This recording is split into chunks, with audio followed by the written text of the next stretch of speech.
Empire.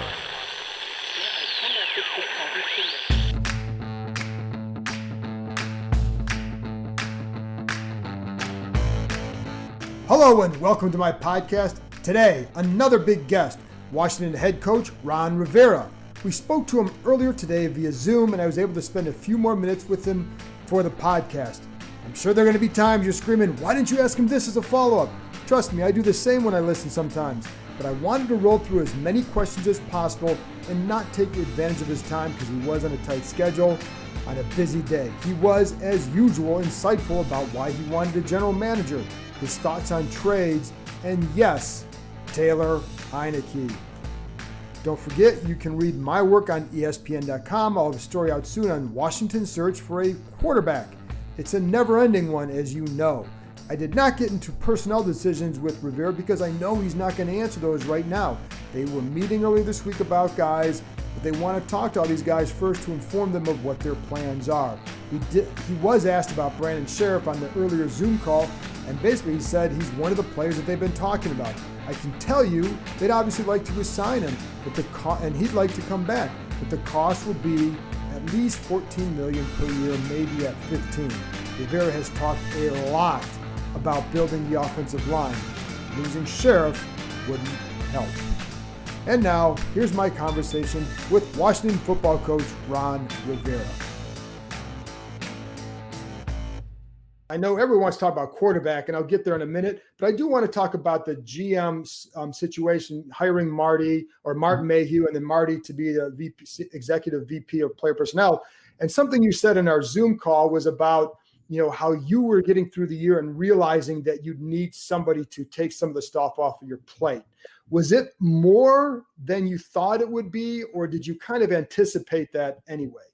No, I anticipated it being a lot, but it's funny, in light of everything we had gone through all the way, and I look back retrospectively at when the situations first started coming up. Okay. Getting ready for free agency, the draft, there wasn't much to it. We did what we normally do. Then the Zoom meetings started and all that stuff, and it got a little different, a little more complicated. And then the social issues came up, the team name came up.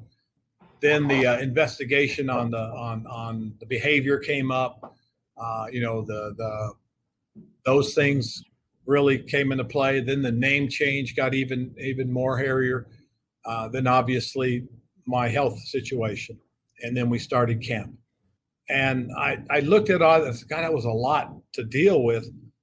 And if we had somebody else that could have helped, that could have taken that load off during that period, it would have been cool, And then as we got into the season, and it happened as I was finishing up my treatments, and I just kept thinking about every day Rob Rogers would come in and we would go through a number of things.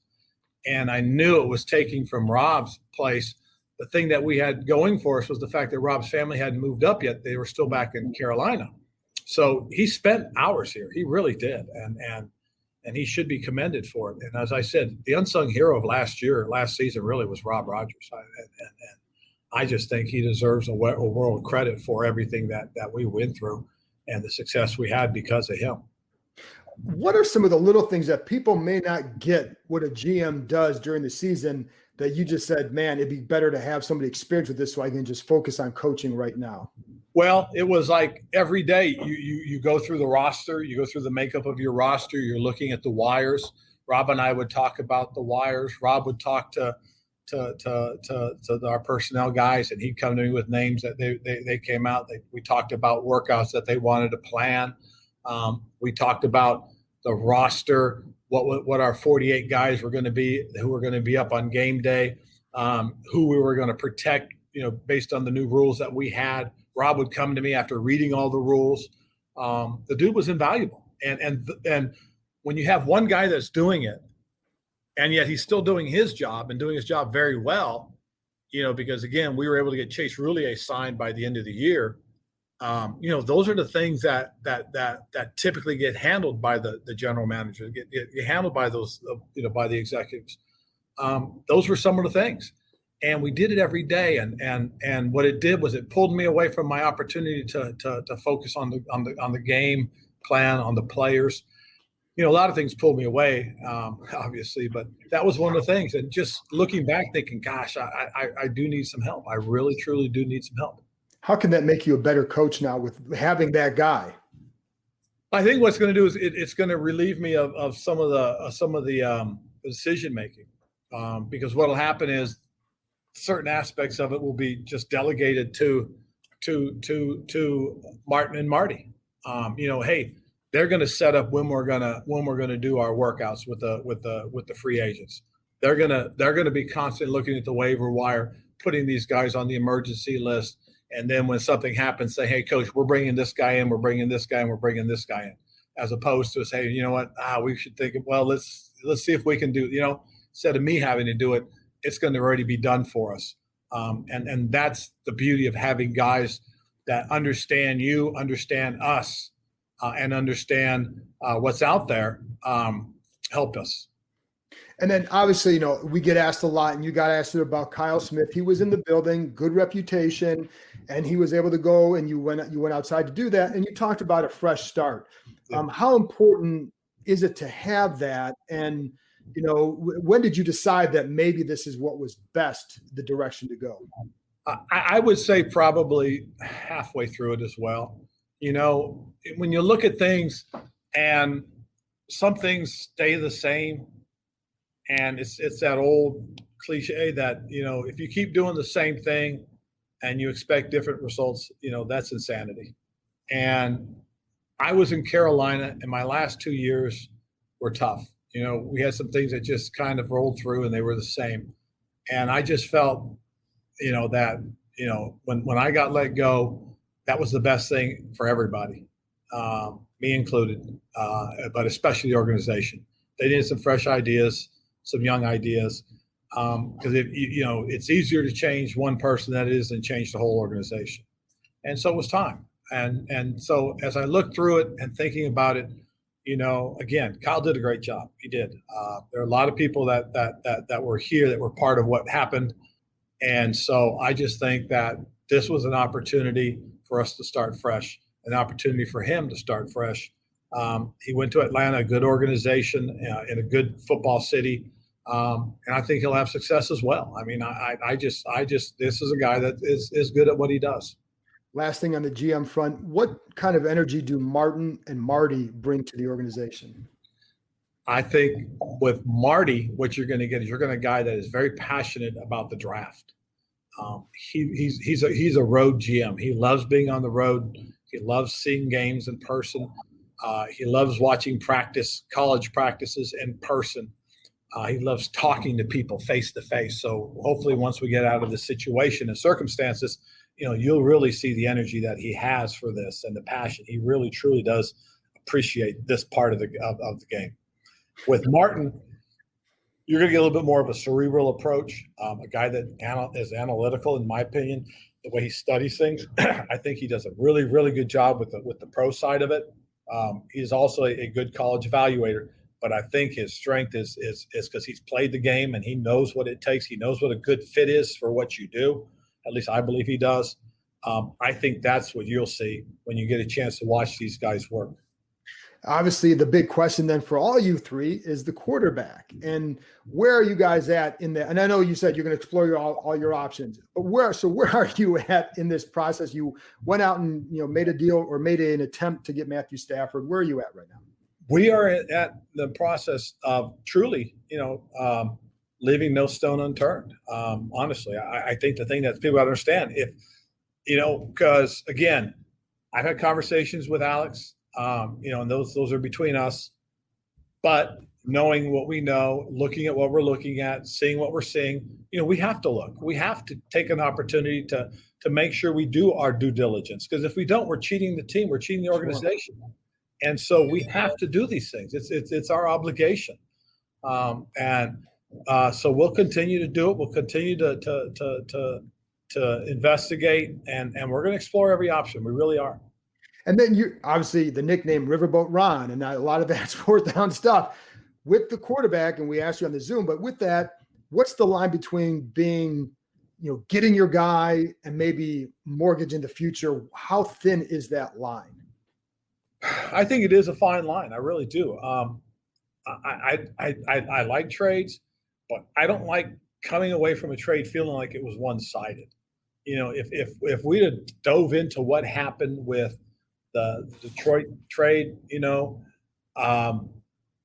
don't know how I'd have felt about it. I'm ambivalent to it, but I don't think that's something that I would want to do, because again, if you get what you want, but you don't have what you need, right, then you create problems. If you can't protect the quarterback, if you don't have playmakers around him, then what's the good of having that guy?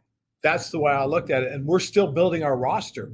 We don't have every piece to our puzzle. So we have to be very careful with that, with the decisions we make and how we make that decision. And I know you answered this too, but do you consider anybody on this roster untouchable? How do you, because we ask you that, how do you, what's the reply there? I know this. It's funny. It's just like when people ask me about, grading, grade your team, grade your position, grade the job you did. You can't do that because inevitably, no matter what you say, you can't win. So to sit there and say, well, this guy's untouchable. And all of a sudden some guy says, we're going to give you our next 5 years worth of first rounders. We're going to give you our entire draft for one guy. Wow. So I don't do that. I don't play that untouchable game. I don't play grade them. I really don't, John. Because you can't win. I mean, how many times you've seen it, somebody says, I give this guy an F, that guy a C, that guy a D. Well, I was an A. Okay. All right. What about, and you're 6 and 10. Well, right. If they'd done what I told them, we'd be, so I don't do it. And that's obviously, as a coach, you can never leave anything off the table too, I would imagine. One of the guys that I always get asked about, Taylor Heineke, because all this talk about finding a guy, and there's a big cult following for him among this fan base now. How does he factor into this whole equation?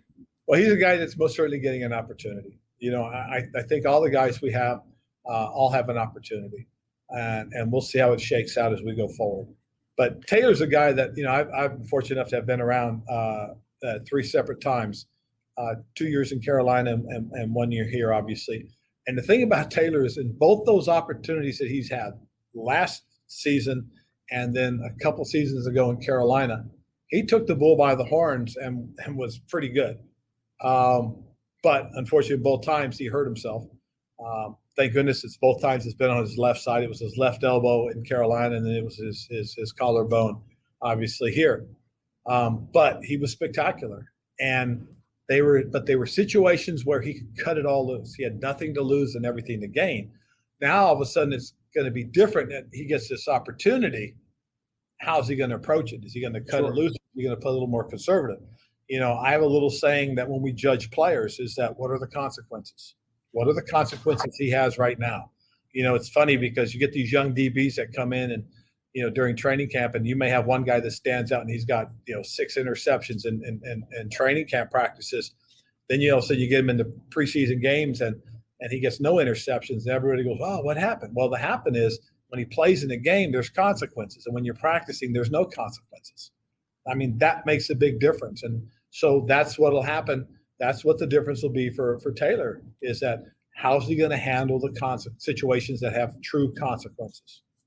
And that certainly changes it. Last thing on quarterbacks, how hard is it? Everybody wants to find that franchise guy. How many guys would you say are true franchise type quarterbacks? And what are some of the traits you look for in a guy like that? I could tell you who I think is a franchise quarterback, but it's going to differ from somebody else. Sure. But I will tell you this. The one thing that I look for is leadership ability. It's funny because some guys on the field have pure leadership ability and off the field they don't. But you're looking for pure leadership ability. A guy that's gonna that you can win a game with when he plays great, amazing, unbelievable football, and you can still win a game when he plays bad football. That to me is a franchise quarterback. Tom Brady can play average and they can still win. Other quarterbacks play average and they don't have a chance. Okay, that's why Tom Brady is special. That's why Aaron Rodgers is special. okay, as a guy that can play average and his team can still win, and he can play great and they slaughter you. Those are the special quarterbacks.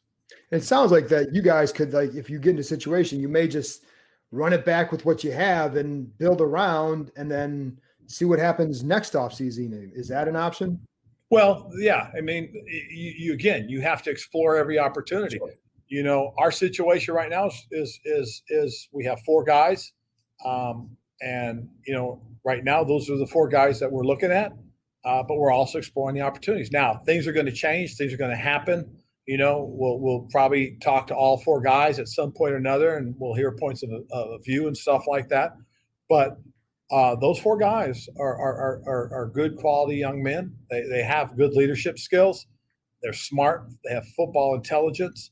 But we'll see. You know, we're in a tough situation right now because it's so early in the offseason. Absolutely. Last thing, I'd be remiss if I didn't ask you about getting the news that you were cancer-free. What did that mean? That meant the world. It really did. I was very fortunate, very blessed. You know, I tell people with God's grace, we kicked its butt. But more on a personal family level, it was a family victory. You know, for my son, it was an amazing thing. And he was here when I was diagnosed, and we told the rest of the family. He helped Stephanie and I through the first week of everything, and then he had to go back west. But Stephanie and Courtney were my primary caregivers at home. They're the ones that took turns shuttling me back and forth to my treatments, to my appointments with the doctors, bringing me to work, picking me up. I couldn't drive for obvious reasons, so I had to rely on them. That was an amazing thing, because Stephanie went with me to see Dr. Bajaj when he read the PET scan and said, "Hey, you're cancer free." We called Courtney immediately because she was on pins and needles and she was so fired up. We called our son, and the thing though that was most important to me was we called my mother. You know, she had lost one son already to cancer, and this was very difficult on her. And when I told her, you could hear the relief. That was an amazing thing. So this was truly a family victory. This was truly a team victory, because there was a team of people that helped me through this. I hope you had a heck of a celebration that night. We did, John. Thank you. That's great. Ron, thank you very much for joining me. I appreciate it. And hopefully we'll see you in person at some point. Yeah. Down the road. I look forward to it. I do, John. Thank you. All right. Thanks, Ron. All right. Bye-bye. Take care.